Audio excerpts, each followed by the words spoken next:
Hello students. Last lecture में हम लोगों ने ज्योमेट्रिकल मीनिंग और जो भी बेसिक्स थे हमारे पॉलिनोमियल्स के उसको हम लोगों ने देख लिया था। अब हमारा अगला टॉपिक है पॉलिनोमियल चैप्टर से, जो कि मोस्ट इम्पॉर्टेंट टॉपिक है। ये सबसे ज़्यादा इम्पॉर्टेंट टॉपिक है। इससे क्वेश्चन हर साल पूछे जाते हैं, हर साल इससे क्वेश्चन पूछे जाते हैं। कोई ऐसा साल नहीं है जब सीबीएसई ने इससे क्वेश्चन न पूछा हो। अब एक चीज याद रखना, जब भी किसी भी क्वेश्चन में, क्योंकि एग्जाम में जब ये क्वेश्चन आएगा तो वहां लिखा नहीं होगा this question belongs to chapter second and you have to do attempt this question by using sum of zeros and product of zeros method. हम पहचानते कैसे हैं?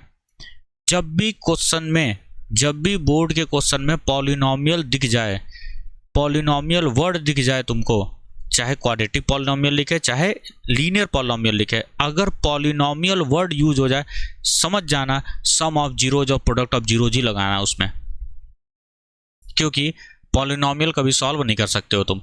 पॉलिनोमियल तभी सॉल्व होगा जब वो इक्वेशन बनेगा।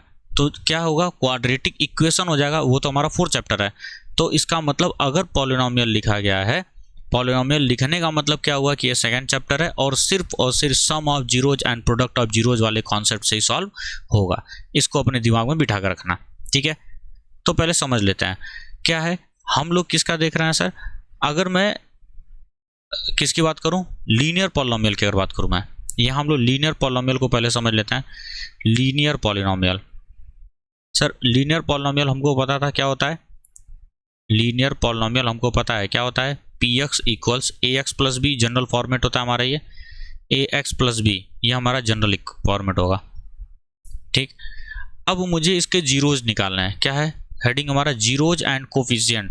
जीरोज और कोफिशिएंट में रिलेशन क्या होता है? जीरोज निकालने का मतलब क्या होता है? तुम पॉलिनोमियल की वैल्यू को जीरो कर दो, तुम पहले पुट कर दो जीरो। यहां से एक्स की वैल्यू क्या आ जाएगी? Minus b by a. Minus b by a, ये माइनस बी बाई ए क्या है? जीरो है। माइनस बी बाई ए क्या है? जीरो है सर। और ये एक्स क्या है? एक्स क्या है? जीरोज है। ये जीरो है और ये क्या है? बी और ए कोफिशिएंट है। देखो यहाँ पे, तो इसको मैं क्या लिख सकता हूँ? एक्स को सर मैं लिख सकता हूँ क्या? एक्स को मैं लिख सकता हूँ जीरो, इक्वल का सिंबल बना के माइनस। बी को क्या लिख सकता हूँ मैं? कांस्टेंट टर्म है sir, B is a constant term, तो मैं इसको क्या लिख सकता हूँ? कांस्टेंट। मैं बी को लिख सकता हूँ कांस्टेंट अपॉन में ए को क्या लिख सकते हैं सर? एक्स का कोफिशिएंट है, इसको लिख सकते हैं हम लोग coefficient of x. Coefficient of x, तो मतलब जब भी हमारा क्या होगा? लीनियर पॉलिनोमियल होगा तो क्या लिखेंगे? माइनस कांस्टेंट टर्म अपॉन में coefficient of x. Linear polynomial कहानी हो गई। सर क्वाड्रेटिक की कहानी बताइए जरा। बाबू एक बात याद रखना, जितना भी डिग्री होगा ना पॉलिनोमियल का, जितनी डिग्री उतने जीरोज होते हैं। जितनी डिग्री उतने जीरोज, मतलब उतने आंसर्स आएंगे जो पॉलिनोमियल को जीरो बनाते हैं। जितनी डिग्री उतने जीरोज, दिमाग में ये बात को बिठा कर रखना, जितनी डिग्री उतने जीरोज। तो सर यहाँ पे क्वाड्रेटिक का डिग्री कितना होता है सर? 2 होता है। क्वाड्रेटिक का डिग्री कितना होता है? 2 होता है सर। अगर डिग्री 2 है तो इसके रूट 2 होंगे, इसके रूट्स भी 2 होंगे। तो सर उन्हीं रूट्स को मैं निकाल रहा हूं। अब ध्यान से समझना मेरी बात को। मैं मान लेता हूं लेट, एक रूट को मैं अल्फा बोलता हूं और एक रूट को मैं बीटा बोलता हूं। Let alpha and beta are the zeros. मैं अल्फा और बीटा को जीरोज मान लेता हूं। Let alpha and beta are the zeros, ठीक है सर, ये जीरोज है। अब जीरोज होता क्या है सर? एक्स की ही तो वैल्यू होती है। तो क्या मैं x is equal to alpha लिख सकता हूँ और x is equal to beta भी लिख सकता हूँ? हाँ सर, x की वैल्यू अल्फा, x की वैल्यू बीटा। सर इसको फर्दर सिंप्लीफाई अगर आप करते हैं तो क्या होगा? ये x minus alpha is equal to zero and this will be x minus beta is equal to zero. Sir मैं इन दोनों इक्वेशंस को मल्टीप्लाई कर रहा हूँ, मैं इन दोनों इक्वेशंस को मल्टीप्लाई करूंगा। देयरफॉर LHS LHS से मल्टीप्लाई होगा and RHS will multiplied by RHS। तो LHS का LHS से मल्टीप्लाई किया सर हमने, और RHS का RHS से मल्टीप्लाई करेंगे। Zero multiplied by zero will give us zero. Sir multiply करना हमें आता है, कैसे मल्टीप्लाई हो जाएगा? देखो यहाँ पे x into x, x square minus alpha x minus beta x plus minus minus plus alpha beta is equal to zero, ठीक है सर। यहाँ से हो जाएगा एक्स स्क्वायर माइनस, यहाँ हो जाएगा अगर मैं माइनस कॉमन लेता हूँ और एक्स को कॉमन लेता हूँ तो alpha plus beta x plus alpha beta. Is equal to 0। ध्यान से इस एक्सप्रेशन को देखेंगे, ध्यान से इस एक्सप्रेशन को देखेंगे और सर मैं इसके साथ कंपेयर करूंगा, मैं इसके साथ कंपेयर करूंगा जो हमारा ओरिजिनल था। अब जैसे ही मैं कंपेयर करने गया, अभी कंपेयर नहीं कर पाऊंगा मैं, क्यों? क्योंकि sir this is polynomial and this is equation, compare नहीं कर सकते हो बच्चे, कंपेयर नहीं कर पाओगे। तो उसको भी इसी फॉर्मेट में लेकर आता हूँ। क्या दिया गया था? ax² प्लस bx प्लस सी, ये लिखा गया है। सर मैं इक्वल टू 0 बना लेता हूँ, मैं पॉलिनोमियल को इक्वेशन बना लेता हूँ, तभी मैं क्या कर पाऊंगा? कंपैरिजन, तभी मैं कंपैरिजन करा पाऊंगा।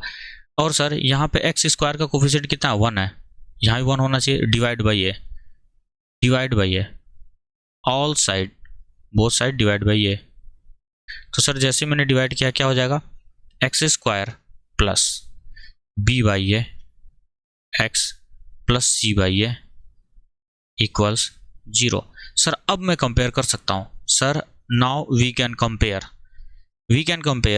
अब कंपेयर कर सकते हैं हम लोग। तो ध्यान से देखो, x का जो कोफिशिएंट यहाँ पर है वही x का कोफिशिएंट ये भी होना चाहिए था, क्योंकि दोनों तो एक ही है। अरे दोनों एक ही चीज़ें लिखी है मैंने। तो सर जैसे ही मैंने कंपेयर किया, ध्यान से समझेंगे मेरी बात को, ध्यान से समझेंगे। तो क्या मैं लिख सकता हूँ? Minus alpha plus beta is equals to b by a. बिल्कुल सर, आप लिख सकते हैं ये बात। एंड सर ये जो है ये कांस्टेंट टर्म है, वो इस सी बाई ए के बराबर होगा। हाँ sir, and alpha beta is equal to C by A. Yes sir, we can write. और सर इस माइनस को मैं इधर शिफ्ट करा दूं, अगर मैं इस माइनस को अगर इधर शिफ्ट करा दूं, alpha plus beta is equals to minus b by a हो जाएगा। एंड अल्फा इंटू बीटा क्या हो जाएगा सर? सी बाई ए हो जाएगा।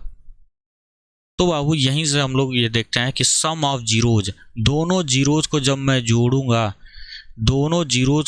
जोड़ूंगा, तो आंसर क्या आता है? माइनस बी बाई ए आता है। माइनस बी बाई ए का मतलब क्या हुआ? बी क्या है? कोफिशिएंट ऑफ एक्स है। बी क्या है? देखो यहाँ ध्यान से, बी क्या है sir? B is nothing but coefficient of x. B is nothing but coefficient of x. A क्या है? A is nothing but coefficient of x square. And c is a constant term, इसलिए क्या लिखा गया है? Sum of zeros is equal to minus b by a, और क्या हो जाएगा यहाँ पे? माइनस कोफिशिएंट ऑफ एक्स और into minus coefficient of x और अपॉन में कोफिशिएंट ऑफ एक्स स्क्वायर, क्योंकि ए क्या है? कोफिशिएंट ऑफ एक्स स्क्वायर है। Product of zero C by A, constant term upon में कोफिशिएंट ऑफ एक्स स्क्वायर। सी का मतलब कांस्टेंट टर्म है और ए का मतलब कोफिशिएंट ऑफ एक्स स्क्वायर है। आती होगी बात समझ में? तो तुम्हें ये नहीं याद रखना है, ये जो हमने नीचे अभी सॉल्व किया इसको याद नहीं रखना है, हमें सिर्फ इसको याद रखना है कि किसी भी क्वाड्रेटिक पॉलिनोमियल में सम ऑफ जीरोज क्या होता है? Minus b by a. Product of zeros क्या होता है? C by a. Sum of zeros minus b by a, product of zeros c by a. ठीक है, बस इतनी बात याद रखनी है। अब क्वेश्चंस को जरा देखते हैं कैसे क्वेश्चंस आते हैं। सबसे पहले इन क्वेश्चन पे स्टार मार्क करना, क्योंकि हर साल यही क्वेश्चन पूछा जाता है, वैल्यू बदल करके यही क्वेश्चन ही पूछा जाता है। सबसे पहले बोलेगा जीरोज निकालो and verify relation between zeros and coefficient. Same ditto यही क्वेश्चन आएगा, बट क्या करेगा? वैल्यू को चेंज कर देगा, न्यूमेरिक वैल्यूज को चेंज कर देगा, बट क्वेश्चन यही रहेगा। क्वेश्चन का फॉर्मेट यही है। कैसे सॉल्व करते हैं सर? हम लोगों ने क्लास 9th में पढ़ा है क्वाड्रेटिक पॉलिनोमियल को सॉल्व करना। तो यहाँ पे सर सॉल्यूशन में हम लोग करेंगे क्या सर? क्या लिखा गया है? 6x² माइनस 13x प्लस 6, ये दिया गया हमको। पॉलिनोमियल इज दिस, पॉलिनोमियल हमको गिवन है। अब बाबू एक चीज को ध्यान में रखना, हम लोग क्या करते हैं? इस 6 का इस 6 से मल्टीप्लाई करते हैं। क्यों करते हैं? अभी जस्ट अगले स्लाइड में बता रहा हूं मैं क्यों करते हैं। हम लोग बचपन से मल्टीप्लाई करते हुए आ रहे हैं, क्यों करते हैं उसको अभी समझा दूंगा मैं। अभी फिलहाल के लिए जो बचपन से किया हो उसको रखो। 6 × 6 36 होता है।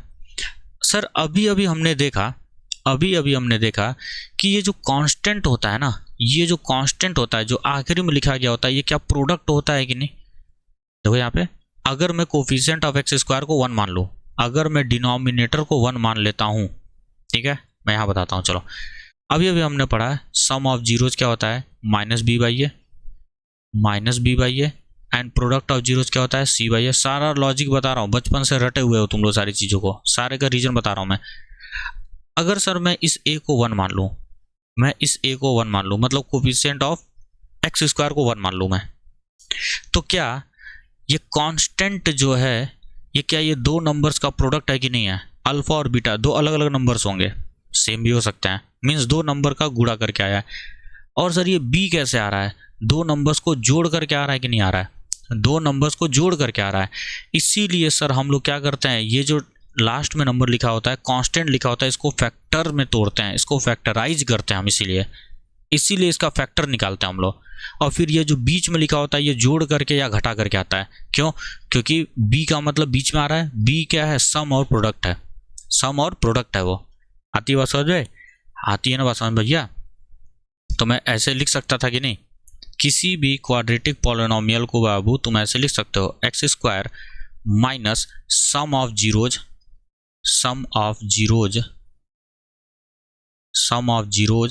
X plus product of zero लिख सकते हैं हम लोग, प्रोडक्ट ऑफ जीरो। जो अभी तक पढ़ा उसको बस मैं इंग्लिश में लिख रहा हूँ।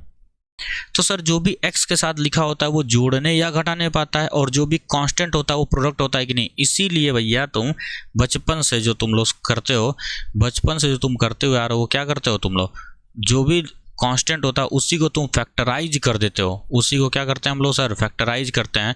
मीन्स 36 को क्यों 36 लिखा सर, 6 क्यों नहीं लिखा, वो अगले स्लाइड में बताता हूँ। सर इस 36 को हम लोग क्या करेंगे, फैक्टराइज करेंगे। हाउ, इसके मल्टीपल्स देखेंगे। सर 36 कैसे आता है, दो नंबर्स को मल्टीप्लाई करके 36 आना चाहिए। 1 इंटू 36, हाँ सर। 2 इंटू 18, हाँ सर। 3 इंटू 12, हाँ सर। 4 इंटू 9, 9 4 जा 36, ठीक है सर। अब उसके बाद से फिर वापस यही नंबर रिपीट होंगे, यही नंबर्स वापस से रिपीट होने वाला है। एक और आता है 6 इंटू 6 36, एक और आएगा 6 इंटू 6 36। अब बच्चा उसके बाद यही नंबर उल्टा रिपीट होगा, 9 इंटू 4, 12 इंटू 3, 2 इंटू 18, 1 इंटू 36। दो बार लिखने की आवश्यकता नहीं है। अब इस 6 का हिसाब हो चुका है सर। अब आओ यहाँ पे लिखा है प्लस। बाबू एक बात बताओ, दो नंबर्स को मल्टीप्लाई करने पे प्लस कब आता है, दो नंबर्स को मल्टीप्लाई करने पे प्लस कब आता है, या तो दोनों नंबर निगेटिव हो, माइनस माइनस प्लस, या तो दोनों पॉजिटिव हो। ध्यान से मेरी बात को सुनना, अगर दो नंबर्स को मल्टीप्लाई करने पे पॉजिटिव कब आता है, जब दोनों नंबर या तो पॉजिटिव हो या तो दोनों निगेटिव हो। सर लेकिन मुझे नहीं पता इनमें से कौन सा पॉजिटिव हो कौन सा निगेटिव हो, तो मैं केस बना के चलता हूँ। पहला केस क्या होगा, पहला केस तो यही होगा, और उसका दूसरा केस क्या बन सकता है, माइनस माइनस के साथ चलते हैं, माइनस के साथ चलते हैं। -1 हो सकता है, -36 भी हो सकता है, -2 हो सकता है, -18 भी हो सकता है। अभी बस समझा रहा हूँ मैं तुम्हें, क्योंकि तुमने बचपन से इस चीज़ को सॉल्व किया है, बट किसी ने इसका लॉजिक नहीं समझा। सबने क्या किया है, रोट एंड स्टडी, मतलब रटा है और बस उस चीज़ को इम्प्लीमेंट करते जा रहे हो, रट करके इम्प्लीमेंट करते जा रहे हो। बेसिक्स तुमने नहीं समझा कि क्यों हम लोग ऐसा करते हैं, ठीक है। अब देखो -1 इंटू -36 करूँगा तो भी हमारा प्लस में आएगा। अब यहाँ तक मेरा काम हो चुका है, इसका भी हिसाब हो चुका। अब आओ यहाँ पे, सर मुझे पता है ये क्या होता है, जोड़ करके या घटा करके आता है। अब यहाँ निगेटिव साइन लगाया गया सर, यहाँ पे निगेटिव।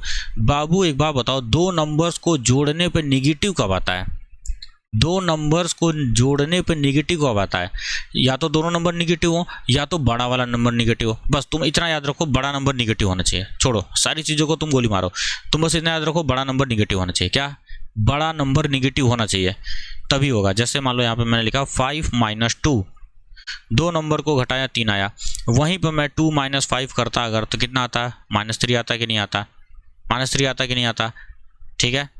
-5 + 2 किया मैंने तो भी -3 आया कि नहीं आया।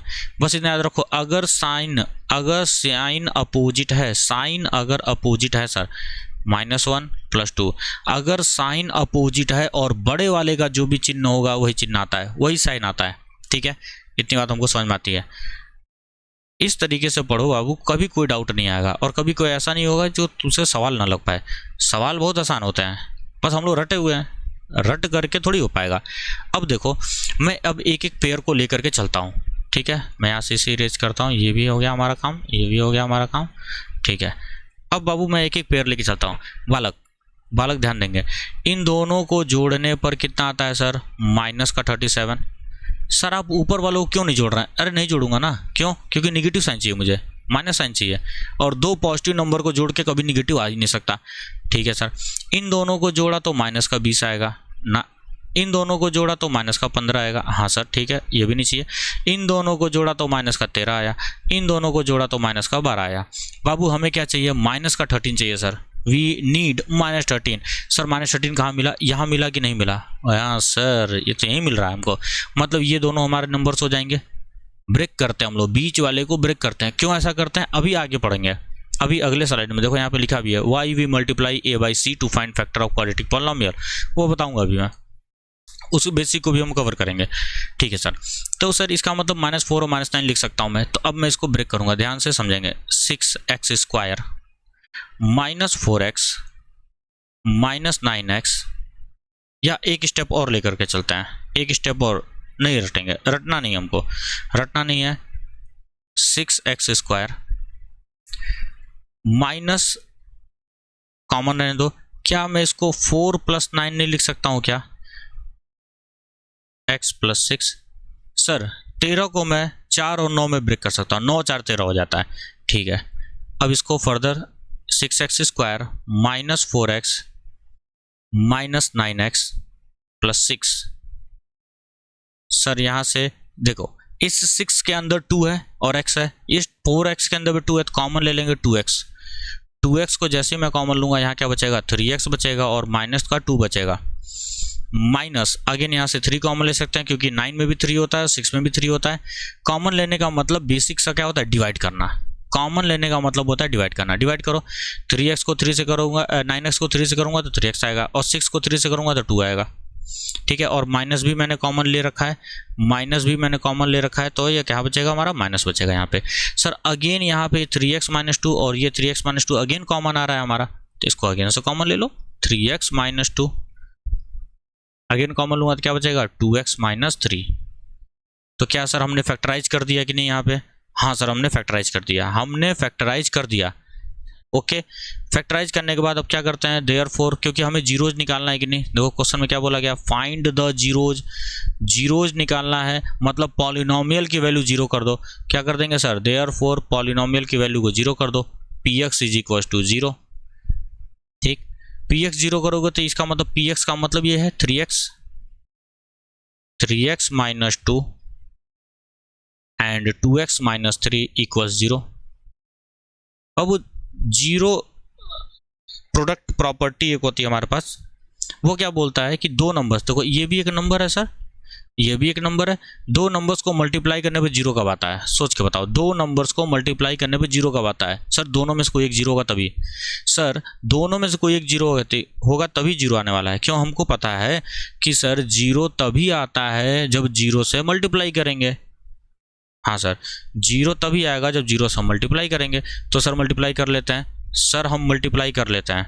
ठीक है, मल्टीप्लाई करो जरा, देखो कितना आता है। तो क्या आने वाला है हमारा सर, या तो ये वैल्यू 0 होगी सर, इधर 3x क्या हो जाएगा, इधर 3x - 2 = 0 और 2x - 3 = 0। सर या तो ये 0 होगा या तो ये 0 होगा, नो डाउट सर, बिल्कुल कोई डाउट नहीं है सर, या तो ये 0 होगा या तो 0 होगा। तो अगर ये 0 हुआ तो x की वैल्यू कितनी आ जाएगी, 2/3। और सर अगर ये 0 हुआ तो x की वैल्यू क्या आ जाएगी, 3/2। और अभी भी मैंने बोला था क्वाड्रेटिक के 2 जीरोज होते हैं, तो सर इसी को मैं अल्फा नाम दे देता हूँ, कोई आपत्ति नहीं है, और इसी को नाम मैं बीटा दे देता हूँ। हाँ सर, इसको अल्फा बोल दिया, इसको बीटा बोल दिया मैंने, इसको अल्फा बोल दिया, इसको बीटा बोल दिया। अब ये देखो हाफ पार्ट हमारा सॉल्व हो चुका है, यहाँ तक मेरा क्वेश्चन सॉल्व हो चुका है। एंड क्या बोला गया, verify relationship between zeros and it's coefficient. Half part हमारा सॉल्व हो चुका है, अब मुझे वेरीफाई करना है रिलेशन को। क्या करना है सर, वेरीफाई करना है। वेरीफाई करने का मतलब ये दिखाना हमको कि सम ऑफ जीरोज -b/a के बराबर है, प्रोडक्ट ऑफ जीरो c/a के बराबर है। ठीक है, अब ये कैसे सॉल्व करेंगे हम लोग, अब इसको सॉल्व करने का तरीका देखो क्या होता है। ठीक है, उससे पहले मुझे ये इरेज करना पड़ेगा। ये समझ में आ गया होगा। वीडियो को दोबारा से क्या करना, रिपीट कर लेना अगर ये समझ में ना आया हो तो। और इस तरीके से सॉल्व करोगे बच्चा तो कभी तुमको कोई डाउट नहीं आने वाला है। जैसे बच्चे बोलते भी हैं, सब ऑफलाइन क्लासेज में आते हैं तो वो ये कहते हैं कि सर मुझे समझ में नहीं आता है, फैक्टराइज कैसे करते हैं। भाई तो तुमने उस तरीके से पढ़ा ही नहीं, तुम्हें बस चीज़ें रटवाई गई थी, तुम्हें जो है चीज़ें रटवा दी गई कि बाबू ऐसे रट लो, ये होगा तो इसे कर देंगे, वैसे कर देंगे, क्यों ऐसे वैसे कर दोगे भैया तुम। अब हम लोग वेरिफिकेशन कर रहे हैं sir. Here we are doing verification. So verification हम लोग कैसे करेंगे सर इस चीज़ का। सबसे पहले निकालो सम ऑफ जीरोज। क्या निकालेंगे sir, sum of zeros. Sum of zeros निकालो। बाबू जो स्टेप बोल रहा हूँ वैसे ही करना, जिस तरह से बोल रहा हूँ वैसे ही करना, अपना दिमाग मत इस्तेमाल करना वरना बोर्ड में नंबर कट जाएगा। बोर्ड में जब हम लोग कॉपियाँ चेक करते हैं तो इस तरह की जो भी गलतियाँ करते हैं बच्चे, हम लोग नंबर काटते हैं वहाँ पे, तो ये गलती नहीं होनी चाहिए। जहाँ मैं नंबर काटूंगा वहीं पे वो चीज़ मैं अवॉइड करवाता हूँ कि वहाँ पे मत ऐसी गलती मत करना, वरना अगर मैं नंबर काट सकता हूँ तो अदर टीचर्स भी नंबर तुम्हारे डिडक्ट कर सकते हैं। आते हुए क्वेश्चन में तुम गलत करके चले आओगे। यहाँ पे अल्फा और बीटा कितना है sir, alpha is 2/3 and beta is 3/2। Add on करो तो जरा इनको, 2/3 प्लस 3/2। सर ऐड करने हमें आता है, मीन्स एलसीएम लेना पड़ेगा। दिस इज आवर 6 और ये क्रॉस मल्टीप्लाई होगा, कितना हो जाएगा सर 13 हो जाएगा क्या, यस सर 13 हो जाएगा। 2 2 जा 4, 3 जा 9, 9 4 13/6। अब क्या निकालेंगे हम, अब हम निकालेंगे माइनस बी बाई ए। अब तुम निकालोगे minus b by a. Minus b by a कितना है, माइनस बी की वैल्यू कितनी है, -13 है, -13 है। यहाँ पे तुमको पहले लिखना पड़ेगा ऑन कंपेयरिंग विद, ठीक है, वेरिफिकेशन में तुमको लिखना पड़ेगा ऑन कंपेयरिंग किसे, 6x square minus 13x plus 6 with ax square plus bx plus c। Sir ऐसा क्यों कर रहे हैं आप बाबू, क्योंकि a और b को हमें यूज करना है। a और b को यूज करना है तो हमें बताना तो पड़ेगा ना एग्जामिनर को कि सर a और b क्या है। तो a की वैल्यू हो जाएगी 6, b की value will be -13 and c की वैल्यू क्या हो जाएगी 6 हो जाएगी। c की वैल्यू क्या हो जाएगी 6। या तो इस स्टेप को तुम स्टार्टिंग में ही दिखा दो, लेकिन स्टार्टिंग में कोई नीड नहीं है, इसीलिए वेरिफिकेशन वाले पार्ट में इसको दिखाना, वेरिफिकेशन वाले पार्ट में ही इसको दिखा लेना, ठीक है। अब यहाँ पे माइनस बी का मतलब कितना हो गया, -13 हो गया, और अपॉन में कितना है, a की वैल्यू 6 है। देखो a की वैल्यू 6 है, इसको फर्दर सिंप्लीफाई करोगे तो क्या 13/6 आ रहा है, यस सर। क्या यहाँ भी 13/6 है, यहाँ भी 13/6 है। यहाँ पे तुम लिखोगे देयरफॉर अल्फा प्लस बीटा, या अंग्रेजी लिख लेना sum of zeros is equals to c by a minus b by a, ये हो गया। अब अगला जो हम लोग निकालेंगे product of zeros. Sir product of zeros हम लोग निकालते हैं, कितना हो जाएगा, alpha into beta, alpha beta कितना दिया गया है sir, 2/3 multiplied by 3/2। Sir multiply करेंगे तो कितना आएगा, 1 आएगा। अगले स्टेप में क्या करेंगे सर, अगले स्टेप में c बाई ए निकाल लो बाबू, c बाई ए निकालो तो जरा, c बाई ए, c की वैल्यू कितनी है 6 है, a की वैल्यू कितनी है 6 है, क्या 1 आ गया कि नहीं। तो तुम यहाँ क्या लिख सकते हो, therefore alpha beta is equal to c by a, और नीचे लिख लेना हेंस वेरीफाइड। हमको ये वेरीफाई करना था कि सम ऑफ जीरोज क्या हो, माइनस बी बाई हो, प्रोडक्ट ऑफ जीरोज क्या हो, c बाई हो।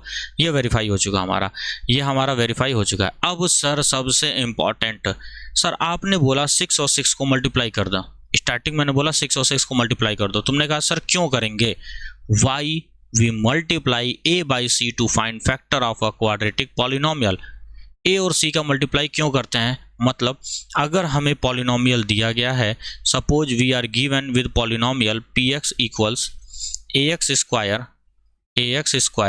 Plus bx plus c, to find its factor first step we do multiplication of a and c। पहला स्टेप क्या करते हैं हम सर, a और c का मल्टीप्लाई कर देते हैं, देन हम क्या करते हैं उसके फैक्टर्स को निकालते हैं जिनको जोड़ करके b आना चाहिए। सर तो सबसे पहला सवाल है, ये तो हमें समझ में आया कि जोड़ करके b आना चाहिए, उसका लॉजिक मैंने समझा दिया, उसका लॉजिक यहाँ मैंने समझाया तुम्हें कि क्यों ऐसा करते हैं, बीच वाले टर्म को जोड़ के लाते हैं और c वाला लास्ट जो टर्म होता है उसको फैक्टर करते हैं हम लोग। बट सर ये फर्स्ट नंबर से मल्टीप्लाई करने का लॉजिक नहीं समझ में आ रहा है, चलो इसको समझते हैं हम लोग आज इसको हम लोग समझ के खत्म करते हैं। सॉल्यूशन ध्यान से समझना इसको। मैं मान लेता हूं, देखो हमको एक बात तो पता है, हमें एक बात तो पता है सर, ये क्वाड्रेटिक इक्वेशन है तो इसके दो फैक्टर्स तो होंगे। जैसे यहाँ पे तुमने कैसे लिखा, पॉलिनोमियल को इस तरीके से लिखा ना, मैंने इस फॉर्मेट में मैंने लिखा something multiplied by something, something multiplied by something. तो मैं मान लेता हूं लेट द टू फैक्टर्स, मैं अपनी तरफ से मान लेता हूं let the two factors, let the two factors b a b c मैंने यहां पे यूज किया है, तो मैं मान लेता हूं डी एक्स प्लस ई है एंड एफ एक्स प्लस जी है। मैं इस तरह से फैक्टर मान लेता हूं। सर ऐसा कैसे मान सकते हैं आप? अरे बालक देखो, जब भी तुम फैक्टराइज करोगे इसी फॉर्मेट में आता है, something multiplied by x plus something, और दूसरे ब्रैकेट में something multiplied by x plus minus something. इसी तरह से आता है, इसी तरीके से आता है हमेशा। जैसे x square plus 5x plus 6 अगर मान लो हमको दिया गया है, घर बैठ के इसको फैक्टराइज करना, तो तुम इसको कैसे लिखते हो, x प्लस 2 और इंटू एक्स प्लस 3, यही लिखते हैं कि नहीं हम लोग, ये लिखते हैं। तो उसी तरह से मैंने यहाँ पे जनरल मान लिया कि डी एक्स प्लस ई है और एफ एक्स प्लस जी है। तुम चाहो तो नंबर लेके भी कर सकते हैं, बट जब हम लोग जनरल कंडीशन की बात कर रहे हैं तो जनरल लेके चलेंगे। ठीक है सर, ये बात हमको समझ में आ जाती है, ये बात भी हमको समझ में आ गई है। अब इन दोनों का मल्टीप्लाई होता है कि नहीं, देयरफॉर क्या ऐसे लिखे रहते हैं कि नहीं, डी एक्स प्लस ई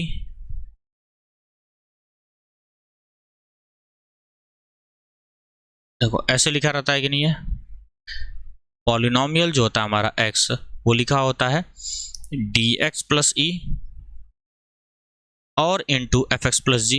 सर हाँ सर ऐसे लिखा रहता है, देख लो ध्यान से, ऐसे लिखा हुआ है कि नहीं। अब मैं उल्टा चल रहा हूँ, देखो जो काम हम लोग ऊपर से नीचे तक करते हैं, अब मैं रिवर्स में चलूंगा। मैं किस में चलूंगा सर, रिवर्स में चलूंगा। अब मैं रिवर्स में चल करके चीज़ों को लेकर के आ रहा हूँ, ध्यान से समझना। इसको जब आपस में मल्टीप्लाई करूंगा, इसको जब आपस में मल्टीप्लाई करो तो क्या हो जाएगा बाबू, डी एफ एक्स स्क्वायर हो जाएगा, हाँ sir, plus D G x हो जाएगा, हाँ sir, plus e F x हो जाएगा, हाँ सर, प्लस क्या हो जाएगा, प्लस ई इंटू जी हो जाएगा कि नहीं। यस सर, यस सर, समझ में आती है बात। देखो पहले इसका मल्टीप्लाई हुआ तो डी एफ एक्स स्क्वायर हो गया, फिर इसका इससे मल्टीप्लाई किया तो डी जी एक्स हो गया, फिर इसका इससे मल्टीप्लाई किया तो ई एफ एक्स हो गया, प्लस ई जी हो गया। ठीक सर, फर्दर सिंप्लीफाई करो इसको, D F x square plus D g plus e F x को कॉमन लिया मैंने, एक्स प्लस ई इंटू जी। कंपेयर करो तो बालक, कंपेयर करो, ऑन कंपेयरिंग हमको पता चला देयरफॉर ए की वैल्यू क्या आ रही है, डी एफ आ रही है कि नहीं आ रही है, हाँ सर।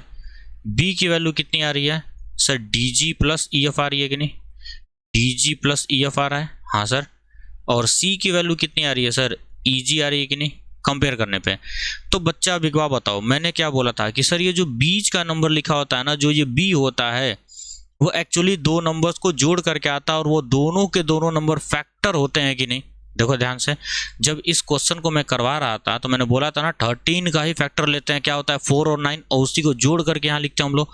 13 का ये 36 का फैक्टर था 4 और 9, 36 का फैक्टर था 4 और 9, उन्हीं को जोड़ने पर 13 आता था। इसका मतलब सर ये जो मिडिल टर्म होता है ना, ध्यान से सुनना मेरी बात को सर, ये जो मिडिल टर्म होता है ये एक्चुअल में क्या होता है, सम ऑफ जीरोज होता है कि नहीं, हाँ सर, सम ऑफ जीरोज होता है। और जीरोज ही हमारे क्या थे, फैक्टर्स थे कि नहीं, जीरोज ही हमारे फैक्टर्स होते हैं। अरे भैया जीरोज फैक्टर ही तो है, क्योंकि रिमाइंडर जीरो दे रहा है, वो रिमाइंडर जीरो दे रहा है, रिमाइंडर नहीं बच रहा है, डिवाइड कर दे रहा है, कंप्लीटली डिविजिबिलिटी है, कंप्लीट डिवीजन दे रहा है। क्योंकि क्लास 9th में पढ़ के आए थे कि अगर मैं किसी पॉलिनोमियल में कोई भी वैल्यू इनपुट करता हूं और अगर वो जीरो हो जाता है, डेट मीन्स यहाँ रिमाइंडर जीरो है, और इसी 2 को फैक्टर बोलते थे कि नहीं, फैक्टर थ्योरम रिमाइंडर थ्योरम याद हो तो, फैक्टर थ्योरम रिमाइंडर थ्योरम अगर याद हो तो सर इसी 2 को फैक्टर बोलते थे, और उसी को आज की डेट में मैं जीरोज बोल रहा हूँ, उसी को आज की डेट में मैं जीरोज बोल रहा हूँ, रूट बोल रहा हूँ, सॉल्यूशन बोल रहा हूँ, वो वही है, फैक्टर ही वो, क्लास 9th का 9th वाला ही है, फैक्टर ही है वो, अलग नहीं है बाबू, अलग नहीं है। ठीक है, हाँ सर इतनी बात समझ में आ जाती है हमको। तो सर ये दो जीरोज हैं, मतलब जीरोज को जोड़ने पर आया हुआ है, मतलब फैक्टर्स को जोड़ने पर आया हुआ है। अब फैक्टर कहाँ से लेते हैं, कांस्टेंट वाले से लेते थे कि नहीं, ध्यान से सुनो, कांस्टेंट वाले से फैक्टर लेते थे कि नहीं सर। इसका मतलब ये हमारा क्या है, प्रोडक्ट ऑफ जीरोज है, हाँ सर। लेकिन लेकिन लेकिन लेकिन बट यहां पे एक चीज को जरा नोटिस करो तो बाबू, क्या कभी भी ईजी को तुम तोड़ पाओगे DF D g plus e f में? नहीं सर, देखो ई जी में देखो ई मिल गया हमको, जी भी मिल गया, बट डी और एफ मिल रहा है क्या? नहीं सर, डी और एफ नहीं मिल पा रहा है। इसीलिए हम लोग क्या करते हैं, डी एफ किसके पास था? ए के पास था, तो मैं ए को सी से मल्टीप्लाई कर देता हूँ। नाउ ए और सी को जब तुम मल्टीप्लाई करोगे सारे समस्या का समाधान हो जाएगा हमारा। कैसे हो जाएगा? डी एफ इंटू ई जी, इसको थोड़ा सा रीअरेंज कर लो बाबू, तो डी और जी को एक साथ लिख सकता हूँ मैं, और ई और एफ को एक साथ लिख सकता हूँ मैं। सर क्यों ऐसा कर रहे हैं? अरे कम्यूटेटिव प्रॉपर्टी फॉलो करता है ना, 2 इंटू 3 भी 6 होता है, 3 इंटू 2 भी 6 होता है। अब जरा ध्यान से समझना मेरी बात को, जरा ध्यान से समझना। अब मैं इस ए को अगर मैं ब्रेक करूं, अब मैं इस ए सी को अगर मैं ब्रेक करूं, तो क्या वो D g plus e f में ब्रेक हो जाएगा कि नहीं? क्योंकि दो फैक्टर्स हैं, क्योंकि दो लोगों को जोड़ करके ही बीच का टर्म लिखा जाता है। तो सर मैं इसको ईजिली क्या लिख सकता हूँ? ध्यान से सुनना। अब मैं इसको ईजिली ऐसे ब्रेक कर सकता हूँ, क्या? D g plus e f में, d g plus e f में ईजिली ब्रेक कर सकता हूँ, क्योंकि बाबू फैक्टर ही तो है, वो जीरोज और कुछ नहीं है, फैक्टर ही तो है जो डिवाइड करता है। तो बाबू अगर देखो, सुन लो एक चीज़ को, अगर मान लो तुम कोई एक ऐसा सपोज करो सेव लेकर आया, अब सेव को काटोगे बाबू तो सेव ही मिलने वाला है। ऐसा तो नहीं कि उसमें संतरा भी मिल जाएगा। लेकिन हमें क्या था सर, यहाँ पे ईजी लिखा था, लेकिन यहाँ पे डीजी प्लस ईएफ चाहिए। तो सर अगर मैं ईजी को ब्रेक करता हूँ तो ई और जी का हिसाब तो हो गया, बट ये डी और एफ संतरा कहाँ से लाओगे? तो इसका मतलब मुझे संतरा भी लेकर के आना पड़ेगा। अब सेव और संतरे दोनों को जब मैं काटूंगा तो आधा आधा पार्ट अगर मैं लेता हूँ, एक सेव का पार्ट एक संतरे का पार्ट, तो ये हो गया हमारा सेटिस्फाइड। इसीलिए हम लोग क्या करते हैं, ए और सी का मल्टीप्लाई करते हैं, क्योंकि बीच वाला जो बी बैठा है ना, बीच वाला जो बी बैठा है सर, उसमें दो ऐसे फैक्टर्स होते हैं, दो फैक्टर्स होते हैं सर। वो दोनों फैक्टर्स को सेटिस्फाई कराने के लिए मुझे फर्स्ट नंबर और लास्ट नंबर को मल्टीप्लाई करना पड़ेगा। That means coefficient of x square को और कांस्टेंट को, दोनों को मुझे क्या करना पड़ेगा? मल्टीप्लाई करना पड़ता है। होप समझ में आ गया होगा। ठीक है, आगे बढ़ो। यहाँ पर देखो क्या बोला गया, find the zeros of the following quadratic polynomial and verify the relationship between zeros and coefficient. Verify करना है। अगेन क्या होगा, इसको सॉल्व करेंगे। सॉल्यूशन अगर मैं इसका करने बैठूं सर, सॉल्यूशन बस ये क्वेश्चन और कराऊंगा, उसका से आगे बढ़ते हैं हम लोग। देखो यहाँ पे ध्यान से समझना मेरी बात को। पहले क्या बोला था मैंने, 3 और 4 का मल्टीप्लाई करो, कितना हो जाएगा? 12 हो जाएगा। 12 को ऐसे तोड़ो कि -1 आ जाए, 12 को ऐसे तोड़ो कि -1 आ जाए, तो -4 और 3 में। तो मैं डायरेक्टली कर रहा हूँ, टाइम वेस्ट नहीं करना है यहाँ पे। तो इसको लिख सकता हूँ मैं -4x, या एक काम करते हैं पहले लिखते हैं हम लोग प्लस वाले को, तो +3x लिख सकता हूँ मैं, और -4x लिख सकता हूँ मैं इसको, और -4 उसी मेथड से तोड़ना है। इसको मैं तोड़ सकता हूँ 3 और 4 में। अब क्योंकि यहाँ माइनस बैठा है, दो नंबर्स का प्रोडक्ट निगेटिव कब होता है? जब एक नंबर निगेटिव होती है। -4 है, इसका मतलब -4 और +3 को जोड़ने पे -1 आता है, मतलब यही वाला हमारा सेटिस्फाई कर रहा है। तो यहाँ से मैं 3x को कॉमन ले लूँगा, अगर 3x को कॉमन लूँगा तो ये बचेगा x + 1, और यहाँ से सर मैं अगर -4 को कॉमन लेता हूँ तो यहाँ भी बचेगा x + 1। तो सर मैं क्या लिख सकता हूँ, यहाँ से मैं लिख सकता हूँ x + 1, और यहाँ से लिख सकता हूँ मैं 3x - 4। सर उसके बाद क्या करते हैं, देयरफॉर पॉलिनोमियल px = 0 मैं पहले ही मान लूँगा 0 है। सर मैं पहले ही मान लूँगा कि ये क्या है हमारा 0 है। तो जैसे पहले ही मानोगे तो क्या हो जाएगा, x + 1 = 0 और 3x - 4 = 0। दोनों में से कोई एक 0 होगा, क्योंकि दो नंबर्स का प्रोडक्ट 0 तभी होता है जब एक नंबर 0 हो जाए। सर यहाँ से x की वैल्यू कितनी आ जाएगी, -1, और सर x की वैल्यू क्या आ जाएगी 4/3। ये हमारा 0 निकल गया। अब इन दोनों में से किसी को अल्फा बोलो, किसी को बीटा बोलो, कोई टेंशन नहीं है, किसी को भी अल्फा बोलो, किसी को भी बीटा बोलो। मैंने इसको बोला अल्फा, इसको बोला बीटा। वेरीफाई करते हैं। सम ऑफ जीरोज दोनों को जोड़ दो। -1 और +4/3 को जब मैं जोड़ूंगा तो सर कितना आता है, 1/3 आता है, 1/3 आता है। अगले स्टेप में -b/a निकालो, -b/a कंपेयर करने वाला, -b का मतलब क्या हो गया, -1 अपॉन में a का मतलब है 3। क्या 1/3 आया? हाँ सर, क्या 1/3 आया? वेरीफाइड। प्रोडक्ट निकालो, अल्फा बीटा = -1 × 4/3, -1 × 4/3। सर कितना हो जाएगा, -4/3, -4/3। सर c/a निकाल ले, सर c/a निकाल लो। सर c/a, c का मतलब कितना है, -4 है, और a का मतलब क्या है, 3 है। सर दोनों बराबर हो रहे हैं कि नहीं? Yes sir, hence verified. Verify हो गया हमारा, दोनों हमारा वेरीफाई हो गया। ठीक है, ऐसे निकालेंगे। ठीक, यहाँ पे शॉर्टकट में किया हूँ, तुम लोग सही से लिखना जिस तरह से पहला ये क्वेश्चन कराया गया था। ठीक है, आगे ये क्वेश्चन होमवर्क है, यहाँ पे जीरोज निकालना, find the zeros of the quadratic polynomials. फिर ये भी होमवर्क है हमारा, find the zeros, simply zeros निकालना है। ठीक है, एक क्वेश्चन बता देता हूँ मैं, यहाँ पे सिंपल जीरोज निकालना है। अब हमको वेरीफाई नहीं करना है, तो यह तो इजी है। 6 का फैक्टर करो, 3 और 2, 3 2 या 6 और 3 और 5 जोड़ के 3 2 जोड़ के 5 भी आता है। तो क्या हो जाएगा सर हमारा answer, x square minus 3x minus 2x plus 6। यहाँ से कॉमन ले लेंगे तो कितना हो जाएगा, x माइनस 3, और यहाँ से कॉमन ले लेंगे तो कितना हो जाएगा, 2x माइनस 3। अगेन कॉमन ले लूंगा सर तो कितना हो जाएगा, x माइनस 3 और x माइनस 2। हो गया फैक्टराइज, हो गया फैक्टराइज। जीरोज पूछा गया है, इनको जीरो दिखा दो। तो यहाँ से x की वैल्यू 3 हो जाएगी, या तो x की वैल्यू 2 हो जाएगी, x की वैल्यू 3 हो जाएगी या तो x की वैल्यू 2 हो जाएगी। और इसी की वैल्यू को यहाँ पुट करोगे बाबू, देख लो जीरो आता भी है, 3 पुट कर देख लो, चेक कर लो। 3 का स्क्वायर माइनस 5 इंटू 3 और प्लस 6, ये हो जाएगा 9 माइनस 15 प्लस 6, 9 6 15 15 15 0। ये क्लास 9th में पढ़े हो तुम, जिसको तुम बोलते थे factor theorem remainder theorem, factor theorem remainder theorem. तो बाबू फैक्टर ही तो है, जीरो और कुछ नहीं है यार, जीरो और कुछ है ही नहीं, फैक्टर ही है। सोचो, सोचने की क्षमता बढ़ाओ, दायरा बढ़ाओ अपना सोचने का। हर चीज नया नहीं है, सब कुछ वही चीज रिपीट हो रहा है। फैक्टर यही है, क्योंकि रिमाइंडर जीरो दे रहा है ना। अरे रिमाइंडर जीरो दे रहा है सर, सर नहीं, मुझे नहीं लगता है रिमाइंडर जीरो दे। अब कर लो डिवाइड, लो डिवाइड करके दिखाता हूँ मैं।